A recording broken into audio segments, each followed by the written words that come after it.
Segmental expansion exercises చూద్దామండి.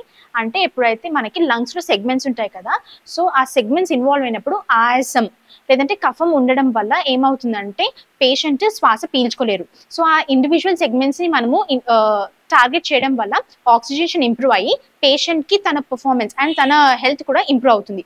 So ఈ simple exercise చేసుకోవడం వల్ల వాళ్ళ వర్క్ ఆఫ్ బ్రీతింగ్ ఇంప్రూవ్ అవుతుంది, మజిల్ స్ట్రెంగ్త్ ఇంప్రూవ్ అవుతుంది. సో దాంతో పాటు వాళ్ళ క్వాలిటీ ఆఫ్ లైఫ్ కూడా ఇంప్రూవ్ అవుతుంది. సో ఇప్పుడు దాన్ని ఎలా క్యారీ అవుట్ చేసుకోవాలంటే ఫస్ట్ చూడండి, ఫస్ట్ ఎక్సర్సైజ్ ఏంటంటే ఇక్కడ మనకి కాలర్ బోన్ ఉంటుంది కదా, కాలర్ బోన్ కింద నేను ఒక ఫింగర్ పెట్టి చూపిస్తాను. నార్మల్ హ్యూమన్ బీయింగ్ పైన అయితే మీరు చేయి పెట్టుకోవచ్చు. సో ఇలా కాలర్ బోన్ ఉంటుంది కదా, మనము హ్యాండ్ని ఇలా రిబ్స్ పైన పెడతాము. సో శ్వాస పీల్చుకుంటున్నప్పుడు ఎప్పుడన్నా మన ఛాతీ అనేది ముందుకి మూవ్ అవుతుంది. సో మనం శ్వాస పీల్చుకున్నప్పుడు హ్యాండ్ అనేది ఇలా పైకి రేజ్ అవుతుంది. నోటి ద్వారా ఊదేటప్పుడు మన లంగ్స్ అండ్ చెస్ట్ ఏదైతే ఉంటుందో అది లోపలికి అండ్ కిందికి మూవ్ అవుతుంది. సో ఇప్పుడు మనం ఏం చేస్తామంటే పేషెంట్ని ముక్కు ద్వారా శ్వాస పీల్చుకోమని చెప్తాం. నోటి ద్వారా మనము ఈ రిబ్స్ పైన లోపలికి అండ్ కిందికి ఇలా స్ట్రెచ్ చేసి మెయింటైన్ చేయాలి. సో దీనివల్ల ఏమవుతుందంటే మనకి ఏదైతే సెగ్మెంట్ ఇన్వాల్వ్ అయి ఉంటుందో ఆ సెగ్మెంట్కి మనం ఆక్సిజన్ ఇంప్రూవ్ చేస్తున్నాం. సో దీని ద్వారా పేషెంట్కి ఇంప్రూవ్మెంట్ తెలుస్తుంది. సో ఇప్పుడు మనం ఎలా చేస్తామంటే ఇది మీరు ఒక సైడ్ చేసుకోవచ్చు, లేదంటే రెండు సైడ్స్ కూడా క్యారీ అవుట్ చేసుకోవచ్చు.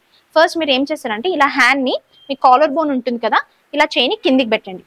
సో మీరు శ్వాస ముక్కు ద్వారా పీల్చుకుంటున్నప్పుడు మీ చెస్ట్ అనేది పైకి రేజ్ అవుతుంది. ఇలా నోటి ద్వారా ఊదేటప్పుడు ఇలా లోపలికి వెళ్తుంది. సో ఇది నార్మల్ మూవ్మెంట్. సో ఇప్పుడు మీరు ఏం చేస్తారంటే శ్వాస ముక్కు ద్వారా పీల్చుకోండి, నోటి ద్వారా గాలిని బయటికి ఊదేటప్పుడు మీరు ఇప్పుడు ఈ హ్యాండ్ పెట్టారు కదా, ఇలా లోపలికి అండ్ కిందికి ఇలా స్ట్రెచ్ ఇవ్వాలి. సో ఇప్పుడు నోటి ద్వారా ఊదేటప్పుడు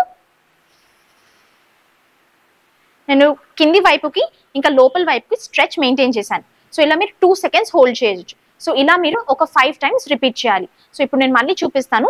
సో మీరు హ్యాండ్ ఇలా పెడతారు, శ్వాస ముక్కు ద్వారా పీల్చుకుంటున్నాను,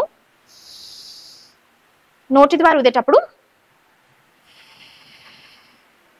లోపల వైపుకి కింది వైపుకి స్ట్రెచ్ మెయింటైన్ చేశాను. సో ఇది మీరు ఇలా ఒక 5 టైమ్స్ చేసుకోవచ్చు, ఇటు సైడ్ అండ్ ఇటు సైడ్. మీకు ప్రాక్టీస్ అయిందంటే 2 సైడ్స్ చేసుకోవచ్చు. ఇప్పుడు నెక్స్ట్ ఎక్సర్సైజ్ వచ్చేసరికి లేటరల్ కోస్టల్ ఎక్స్పాన్షన్. అంటే మీరు ఇలా స్ట్రైట్గానే కూర్చుంటారు. సో ఇప్పుడు మీ హ్యాండ్ని ఇలా లేటరల్ వైపుకి హ్యాండ్స్ పెడతారు. సో ఇప్పుడు మీరు శ్వాస ముక్కు ద్వారా పీల్చుకుంటున్నప్పుడు మీరు ఈ మూవ్మెంట్ తెలుస్తుందండి మీకు రావడం. నోటి ద్వారా ఊదేటప్పుడు ఇలా లోపల వైపుకి వెళ్తారు.